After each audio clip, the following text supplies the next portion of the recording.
तो आइए सुनते हैं मुंशी प्रेमचंद की कहानियों का संग्रह मानसरोवर भाग 5 की और एक कहानी जिसका नाम है पिसनहारी का कुआं। गोमती ने मृत्यु शैया पर पड़े हुए चौधरी विनायक सिंह से कहा, चौधरी, मेरे जीवन की यही लालसा थी। चौधरी ने गंभीर होकर कहा, इसकी कुछ चिंता न करो काकी, तुम्हारी लालसा भगवान पूरी करेंगे। मैं आज ही से मजदूरों को बुलाकर काम पर लगाए देता हूं। देव ने चाहा तो तुम अपने कुएं का पानी पियोगी। तुमने तो गिना होगा कितने रुपये हैं।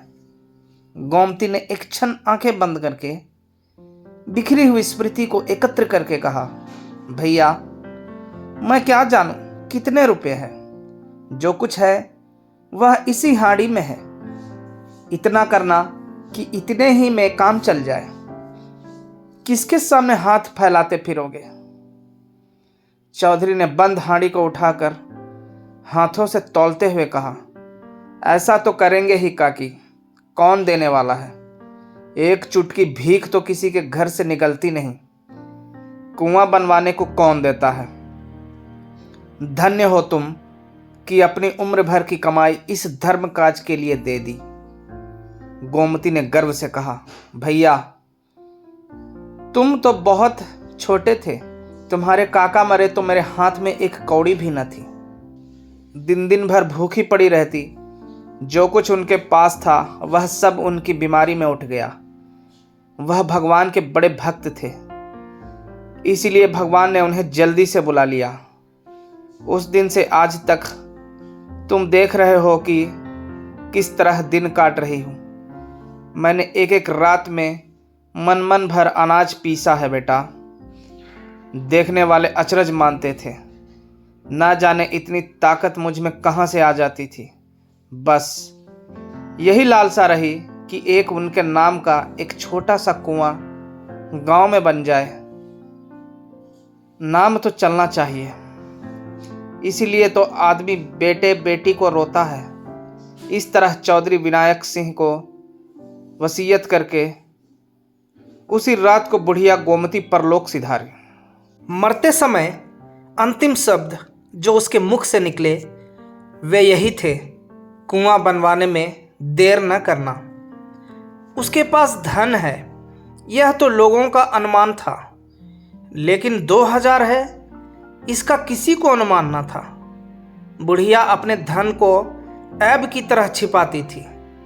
चौधरी गांव का मुखिया और नीयत का साफ आदमी था, इसलिए बुढ़िया ने उसे यह अंतिम आदेश किया था। चौधरी ने गोमती के क्रियाकर्म में बहुत रुपए खर्च न किए। ज्यों ही इन संस्कारों से छुट्टी मिली, वह अपने बेटे हरनाथ सिंह को बुलाकर ईंट, चूना, पत्थर का तखमीना करने लगा। हरनाथ अनाज का व्यापार करता था। कुछ देर तक तो वह बैठा सुनता रहा, फिर बोला, अभी 2-4 महीने कुआं न बने तो कोई बड़ा हरज है।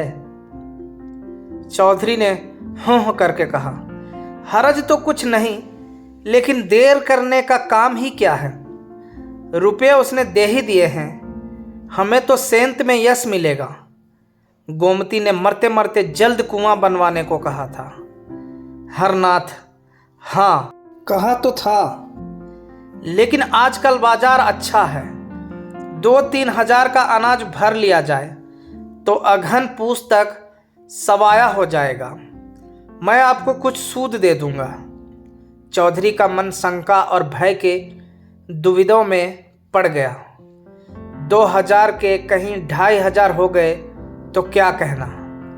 जगमोहन में कुछ बेल बूटे बनवा दूंगा, लेकिन भय था कि कहीं घाटा हो गया तो।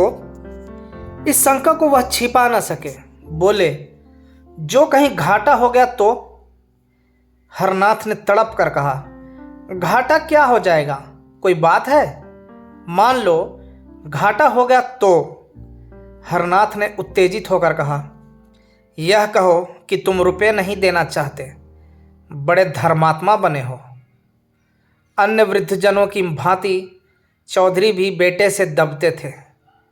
कातर स्वर में बोले, मैं यह कब कहता हूं कि रुपये न दूंगा, लेकिन पराया धन है, सोच समझ कर ही तो उसमें हाथ लगाना चाहिए।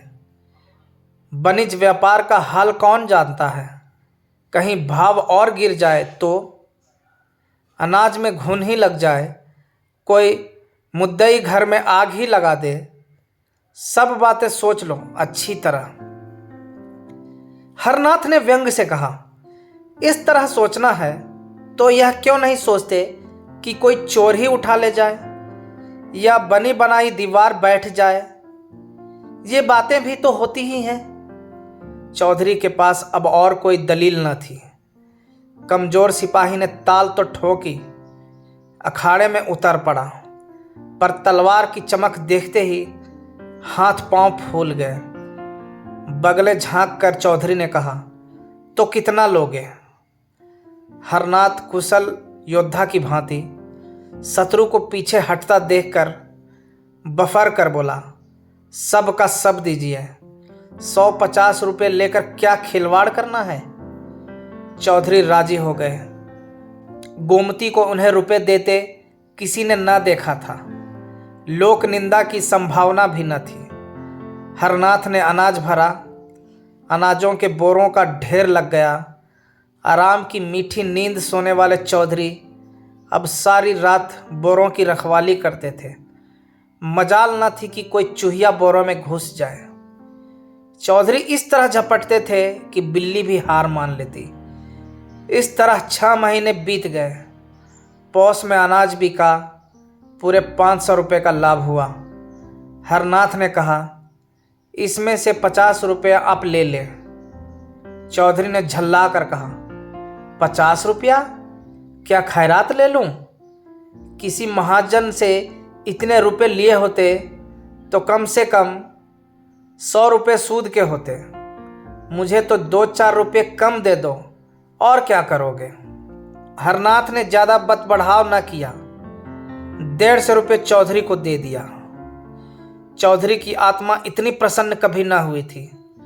रात को वह अपनी कोठरी में सोने गया तो उसे ऐसा प्रतीत हुआ कि बुढ़िया गोमती खड़ी मुस्कुरा रही है। चौधरी का कलेजा धक धक करने लगा। वह नींद में न था, कोई नशा न खाया था। गोमती सामने खड़ी मुस्कुरा रही थी। हाँ, उस मुरझाए हुए मुख पर एक विचित्र स्फूर्ति थी। कई साल बीत गए। चौधरी बराबर इसी फिक्र में रहते कि हरनाथ से रुपए निकाल लूं, लेकिन हरनाथ हमेशा ही हिले हवाले करता रहता था। वह साल में थोड़ा सा ब्याज दे देता, पर मूल के लिए 1000 बातें बनाता था। कभी लेने का रोना था, कभी चुकते का।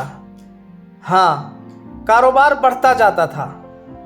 आखिर एक दिन चौधरी ने उसे साफ साफ कह दिया कि तुम्हारा काम चले या डूबे मुझे परवाह नहीं, इस महीने में तुम्हें अवश्य रुपये चुकाने पड़ेंगे।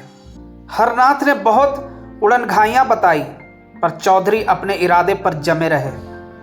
हरनाथ ने झुंझला कर कहा, कहता हूँ कि 2 महीने और ठहरिए, माल बिकते ही मैं रुपए दे दूंगा। चौधरी ने दृढ़ता से कहा, तुम्हारा माल कभी न बिकेगा और न तुम्हारे 2 महीने कभी पूरे होंगे। मैं आज रुपये लूंगा। हरनाथ उसी वक्त क्रोध में भरा हुआ उठा और 2000 रुपये लाकर चौधरी के सामने जोर से पटक दिए। चौधरी ने कुछ झेंप कर कहा, रुपये तो तुम्हारे पास थे, और क्या बातों से रोजगार होता है। तो मुझे इस समय 500 रुपये दे दो, बाकी 2 महीने में देना। सब आज ही तो खर्च ना हो जाएंगे। हरनाथ ने ताव दिखाकर कहा, आप चाहे खर्च कीजिए चाहे जमा कीजिए, मुझे रुपयों का काम नहीं। दुनिया में क्या महाजन मर गए हैं जो आपकी धौंस सहूं। चौधरी ने रुपये उठाकर एक ताक पर रख दिए। कुएं की दागबेल डालने का सारा उत्साह ठंडा पड़ गया। हरनाथ ने रुपये लौटा तो दिए थे, पर मन में कुछ और मंसूबा बांध रखा था। आधी रात को जब घर में सन्नाटा छा गया तो हरनाथ चौधरी के कोठरी की चूल खिसकाकर अंदर घुसा। चौधरी बेखबर सोए थे। हरनाथ ने चाहा कि दोनों थैलियां उठाकर बाहर निकल जाऊं, लेकिन ज्यों ही हाथ बढ़ाया उसने अपने सामने गोमती खड़ी दिखाई दी। वह दोनों थैलियों को दोनों हाथों से पकड़े हुए थी। हरनाथ भयभीत होकर पीछे हट गया। फिर यह सोचकर कि शायद मुझे धोखा हो रहा है, उसने फिर हाथ बढ़ाया, पर अब की वह मूर्ति इतनी भयंकर हो गई कि हरनाथ एक क्षण भी वहां खड़ा न रह सका। भागा, पर बरामदे ही में अचेत होकर गिर पड़ा। हरनाथ ने चारों तरफ से अपने रुपए वसूल करके व्यापारियों को देने के लिए जमा कर रखे थे। चौधरी ने आंखें दिखाई तो वही रुपए लाकर पटक दिया। दिल में उसी वक्त सोच लिया था कि रात को रुपए उड़ा लाऊंगा, झूठ मूठ चोर का गुल मचा दूंगा तो मेरी ओर संदेह भी ना होगा। पर जब यह पेशबंदी ठीक ना उतरी तो उस पर व्यापारियों के तगादे होने लगे। वादों पर लोगों को कहाँ तक टालता, जितने बहाने हो सकते थे सब किए। आखिर वह नौबत आ गई कि लोग नालिश करने की धमकियां देने लगे। एक ने तो 300 रुपये की नालिश कर भी दी। बेचारे चौधरी बड़ी मुश्किल में फंसे। दुकान पर हरनाथ बैठता था। चौधरी का उससे कोई वास्ता ना था, पर उसकी जो साख थी वह चौधरी के कारण लोग चौधरी को खरा और लेन देन का साफ आदमी समझते थे। अब भी यद्यपि कोई उनसे तगाजा ना करता था, पर वह सबसे मुंह छिपाते फिरते थे। लेकिन उन्होंने यह निश्चय कर लिया था कि कुएं के रुपए न छूऊंगा, चाहे कुछ आ पड़े। रात को एक व्यापारी के मुसलमान चपरासी ने चौधरी के द्वार पर आकर हजारों गालियां सुनाई। चौधरी को बार बार क्रोध आता था कि चलकर मूछें उखड़ लूं, पर मन को समझाया, हमसे मतलब ही क्या है, बेटे का कर्ज चुकाना बाप का धर्म नहीं है। जब भोजन करने गए तो पत्नी ने कहा, यह सब क्या उपद्रव मचा रखा है। चौधरी ने कठोर स्वर में कहा, मैंने मचा रखा है? और किसने मचा रखा है? बच्चा कसम खाते हैं कि मेरे पास केवल थोड़ा सा माल है, रुपए तो सब तुमने मांग लिए। चौधरी, मांग न लेता तो क्या करता? हलवाई की दुकान पर दादा का फातिहा पढ़ना मुझे पसंद नहीं। स्त्री, यह नाक कटाई अच्छी लगती है? चौधरी, तो मेरा क्या बस है भाई, कभी कुआं बनेगा कि नहीं? 5 साल हो गए। स्त्री, इस वक्त उसने कुछ नहीं खाया। पहली जून भी मुंह जूठा करके उठ गया था। चौधरी, तुमने समझाकर खिलाया नहीं? दाना पानी छोड़ देने से तो रुपए ना मिलेंगे। स्त्री, तुम क्यों नहीं जाकर समझा देते? चौधरी, मुझे तो इस वक्त बैरी समझ रहा होगा। स्त्री, मैं रुपए ले जाकर बच्चा को दिए आती हूँ, हाथ में जब रुपए आ जाएं तो कुआं बनवा देना। चौधरी, नहीं नहीं, ऐसा गजब ना करना, मैं इतना बड़ा विश्वासघात ना करूँगा, चाहे घर मिट्टी ही में मिल जाए। लेकिन स्त्री ने इन बातों की ओर ध्यान न दिया। वह लपक कर भीतर गई और थैलियों पर हाथ डालना चाहती थी कि एक चीख मारकर हट गई। उसकी सारी देह सितार के तार की भांति कांपने लगी। चौधरी ने घबरा कर पूछा, क्या हुआ? क्या तुम्हें चक्कर तो नहीं आ गया? स्त्री ने ताक की ओर भयातुर नेत्रों से देखकर कहा, चुड़ैल वहां खड़ी है। चौधरी ने ताक की ओर देखकर कहा, कौन चुड़ैल? मुझे तो कोई नहीं दिखता। स्त्री, मेरा तो कलेजा धक धक कर रहा है।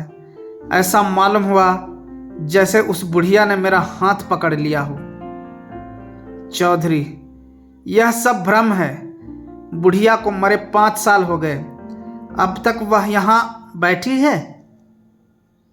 स्त्री, मैंने साफ देखा, वही थी। बच्चा भी कहते थे कि उन्होंने रात को थैलियों पर हाथ रखे देखा था। चौधरी, वह रात को मेरी कोठरी में कब आया? स्त्री, तुमसे कुछ रुपयों के विषय ही में कहने आया था, उसे देखते ही भागा। चौधरी, अच्छा, फिर तो अंदर जाओ, मैं देख रहा हूं। स्त्री ने कान पर हाथ रखकर कहा, ना बाबा, अब मैं उस कमरे में कदम न रखूंगी। चौधरी, अच्छा, मैं जाकर देखता हूं। चौधरी ने कोठरी में जाकर दोनों थैलियां ताक पर से उठा ली। किसी प्रकार की शंका न हुई। गोमती की छाया का कहीं नाम भी न था। स्त्री द्वार पर खड़ी झांक रही थी। चौधरी ने आकर गर्व से कहा, मुझे तो कहीं कुछ न दिखाई दिया, वहां होती तो कहाँ चली जाती। स्त्री, क्या जाने तुम्हें क्यों नहीं दिखाई दी, तुमसे उसे स्नेह था, इसी से हट गई होगी। चौधरी, तुम्हें भ्रम था और कुछ नहीं।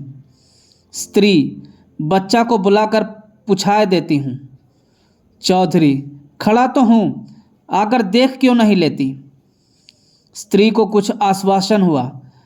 उसने ताक के पास जाकर डरते डरते हाथ बढ़ाया, जोर से चिल्लाकर भागी और आंगन में आकर दम लिया। चौधरी भी उसके साथ आंगन में आ गया और विस्मय से बोला, क्या था, क्या व्यर्थ में भागी चली आई, मुझे तो कुछ ना दिखाई दिया। स्त्री ने हाँफते हुए तिरस्कारपूर्ण स्वर में कहा, चलो हटो, अब तक तो तुमने मेरी जान ही ले ली थी, ना जाने तुम्हारी आंखों को क्या हो गया है। खड़ी तो है वह डायन। इतने में हरनाथ भी वहां आ गया। माता को आंगन में खड़े देखकर बोला, क्या है अम्मा, कैसा जी है। स्त्री, वह चुड़ैल आज 2 बार दिखाई दी बेटा। मैंने कहा लाओ तुम्हें रुपए दे दूं, फिर जब हाथ में आ जाएंगे तो कुआं बनवा दिया जाएगा। लेकिन ज्यों ही थैलियों पर हाथ रखा, उस चुड़ैल ने मेरा हाथ पकड़ लिया, प्राण से निकल गए। हरनाथ ने कहा, किसी अच्छे ओझा को बुलाना चाहिए जो इसे मार भगाए। चौधरी, क्या रात को तुम्हें भी दिखाई दी थी। हरनाथ, हाँ, मैं तुम्हारे पास एक मामले में सलाह करने आया था। ज्यों ही अंदर कदम रखा, वह चुड़ैल ताक के पास खड़ी दिखाई दी। मैं बदहवास होकर भागा। चौधरी, अच्छा, फिर तो जाओ। स्त्री, कौन, अब तो मैं ना जाने दूं, चाहे कोई लाख रुपए ही क्यों न दे। हरनाथ, मैं आप ना जाऊंगा। चौधरी, मगर मुझे कुछ दिखाई नहीं देता, यह बात क्या है। हरनाथ, क्या जाने, आपसे डरती होगी, आज किसी ओझा को बुलाना चाहिए। चौधरी, कुछ समझ में नहीं आता, क्या माजरा है, क्या हुआ बैजू पांडे की डिग्री का। हरनाथ, इन दिनों चौधरी से इतना जलता था कि अपनी दुकान के विषय की कोई बात उनसे न कहता था। आंगन की तरफ ताकता हुआ मानो हवा से बोला, जो होना होगा वह होगा, मेरी जान के सिवा और कोई क्या ले लेगा। जो खा गया हूं वह तो उगल नहीं सकता। चौधरी, कहीं उसने डिग्री जारी कर दी तो। हरनाथ, तो क्या, दुकान में 400-500 का माल है, वही नीलाम हो जाएगा। चौधरी, कारोबार तो सब चौपट हो जाएगा। हरनाथ, अब कारोबार के नाम को कहाँ तक रोऊं। अगर पहले से मालूम होता कि कुआं बनवाने की इतनी जल्दी है तो यह काम छेड़ता ही क्यों। रोटी दाल तो पहले भी मिल जाती थी, बहुत होगा तो 4 महीने हवालात में रहना पड़ेगा, इसके सिवा और क्या हो सकता है। माता ने कहा, जो तुम्हें हवालात में ले जाए उसका मुंह झुलस दूं। हमारे जीते जी तुम हवालात में जाओगे। हरनाथ ने दार्शनिक बनकर कहा, माँ बाप जन्म के साथी होते हैं, किसी के कर्म के साथी नहीं होते। चौधरी को पुत्र से प्रगाढ़ प्रेम था। उन्हें शंका हो गई थी कि हरनाथ रुपए हजम करने के लिए टाल मटोल कर रहा है, इसलिए उन्होंने आग्रह करके रुपए वसूल कर लिए थे। अब उन्हें अनुभव हुआ कि हरनाथ के प्राण सचमुच संकट में है। सोचा, अगर लड़के को हवालात हो गई या दुकान पर कुर्की आ गई तो कुल मर्यादा धूल में मिल जाएगी। क्या हरज है अगर गोमती के रुपए दे दूं? आखिर दुकान चलती ही है, कभी न कभी तो रुपए हाथ में आ ही जाएंगे। एकाएक किसी ने बाहर से पुकारा, हरनाथ सिंह। हरनाथ के मुख पर हवाइयां उड़ने लगी। चौधरी ने पूछा, कौन है? कुर्क अमीन। क्या दुकान कुर्क करने आया है? हाँ, मालूम तो होता है। कितने रुपयों की डिक्री है? 1500 रुपये की। कुर्क अमीन कुछ लेने देने से न टलेगा? टल तो जाता, पर महाजन भी तो उसके साथ होगा। उसे जो कुछ लेना है उधर से ले चुका होगा। न हो 1500 रुपये गोमती के रुपये में से दे दो। उसके रुपये कौन छुएगा? ना जाने घर पर क्या आफत है। उसके रुपये कोई हजम थोड़े ही किए लेता है। चलो मैं दे दूं। चौधरी को इस समय भय हुआ, कहीं मुझे भी वह ना दिखाई दे, लेकिन उनकी शंका निर्मूल थी। उन्होंने एक थैली से 550 रुपये निकाले और दूसरी थैली में रखकर हरनाथ को दे दिए। संध्या तक इन 5000 रुपये में 1 रुपया भी न बचा। 12 साल गुजर गए। न चौधरी अब इस संसार में है, न हरनाथ। चौधरी जब तक जिए उन्हें कुएं की चिंता बनी रही, यहाँ तक कि मरते दम भी उनकी जवान पर कुएं की रट लगी हुई थी। लेकिन दुकान में सदैव रुपयों का तोड़ा रहा। चौधरी के मरते ही सारा कारोबार चौपट हो गया। हरनाथ ने आने रुपये लाभ से संतुष्ट ना होकर दूने तिगुने लाभ पर हाथ मारा, जुआ खेलना शुरू किया। साल भी ना गुजरने पाया था कि दुकान बंद हो गई। गहने पाती, बर्तन भाड़े सब मिट्टी में मिल गए। चौधरी की मृत्यु एक ठीक साल भर बाद हरनाथ ने भी इस हानि लाभ के संसार से पयान किया। माता के जीवन का अब कोई सहारा न रहा। बीमार पड़ी पर दवा दर्पण न हो सकी। 3-4 महीने तक नाना प्रकार के कष्ट झेलकर वह भी चल बसी। अब केवल बहू थी, और वह भी गर्भिणी। उस बेचारी के लिए अब कोई आधार न था। इस दशा में मजदूरी भी ना कर सकती थी। पड़ोसियों के कपड़े सी कर उसने किसी भांति 5-6 महीने काटे। तेरे लड़का होगा, सारे लक्षण बालक के से थे। यही एक जीवन का आधार था। जब कन्या हुई तो यह आधार भी जाता रहा। माता ने अपना हृदय इतना कठोर कर लिया कि नवजात शिशु को छाती भी न लगाती थी। पड़ोसियों के बहुत समझाने बुझाने पर छाती से लगाया, पर उसकी छाती में दूध की एक बूंद भी न थी। उस समय अभागिनी माता के हृदय में करुणा, वात्सल्य और मोह का एक भूकंप सा आ गया। अगर किसी उपाय से उसके स्तन की अंतिम बूंद दूध बन जाती तो वह अपने को धन्य मानती। बालिका की वह भोली, दीन, याचनामय, सतृष्ण छवि देखकर उसका मातृ हृदय मानो सहस्त्र नेत्रों से रुदन करने लगा था। उसके हृदय की सारी शुभेच्छाएं, सारा आशीर्वाद, सारी विभूति, सारा अनुराग मानो उसकी आंखों से निकालकर उस बालिका को उसी भांति रंजित कर देता था जैसे इंदु का शीतल प्रकाश पुष्प को रंजित कर देता है। पर उस बालिका के भाग्य में मातृ प्रेम के सुख न बंधे थे। माता ने कुछ अपना रक्त, कुछ ऊपर का दूध पिलाकर उसे जिलाया, पर उसकी दशा दिनों दिन जीर्ण होती जाती थी। एक दिन लोगों ने जाकर देखा तो वह भूमि पर पड़ी हुई थी और बालिका उसकी छाती से चिपटी उसके स्तनों को चूस रही थी। शोक और दरिद्रता से आहत शरीर में रक्त कहाँ जिससे दूध बनता। वही बालिका पड़ोसियों की दया भिक्षा से पल पल कर एक दिन घास खोदती हुई उसी स्थान पर जा पहुंची जहां बुढ़िया गोमती का घर था। छप्पर कब के पंचभूतों में मिल चुके थे, केवल जहां तहां दीवार के चिन्ह बाकी थे। कहीं कहीं आधी आधी दीवारें खड़ी थी।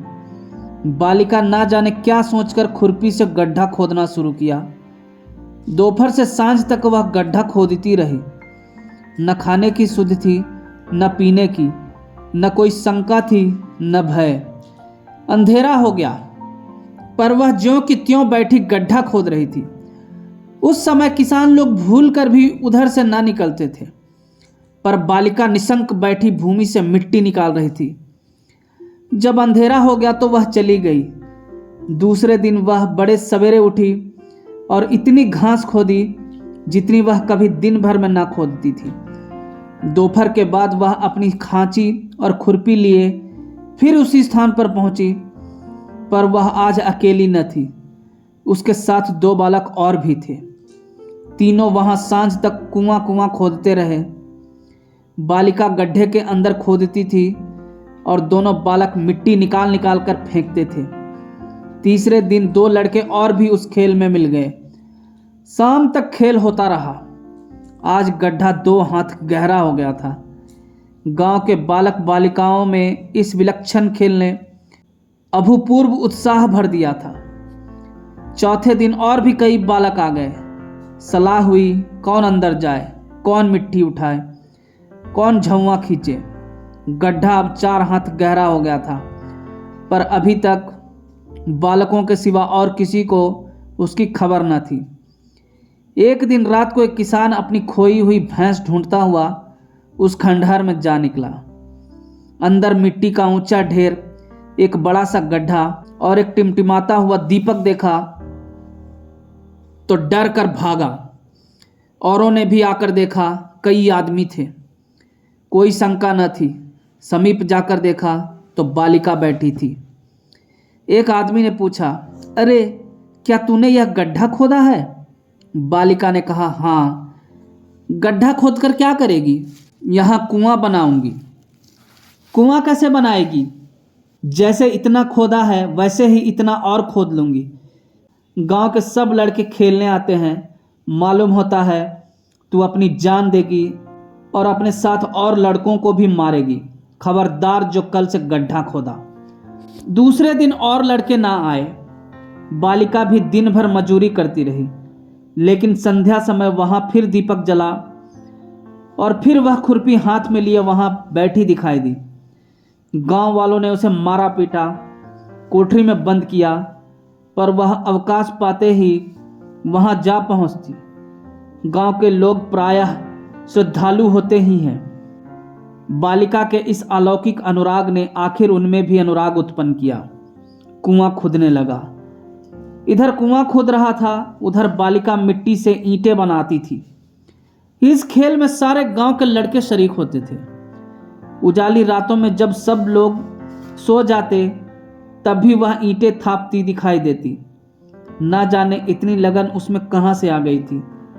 7 वर्ष की उम्र कोई उम्र होती है, लेकिन 7 वर्ष की वह लड़की बुद्धि और बातचीत में अपनी तिगुनी उम्र वालों के कान काटती थी। आखिर एक दिन वह भी आया कि कुआं बंधा गया और उसकी पक्की जगत तैयार हो गई। उस दिन बालिका उसी जगत पर सोई। आज उसके हर्ष की सीमा न थी। गाती थी, चहकती थी। प्रातःकाल उस जगत पर केवल उसकी लाश मिली। उस दिन से लोगों ने कहना शुरू किया, यह वही बुढ़िया गोमती थी। इस कुएं का नाम पिसनहारी का कुआं पड़ा। धन्यवाद।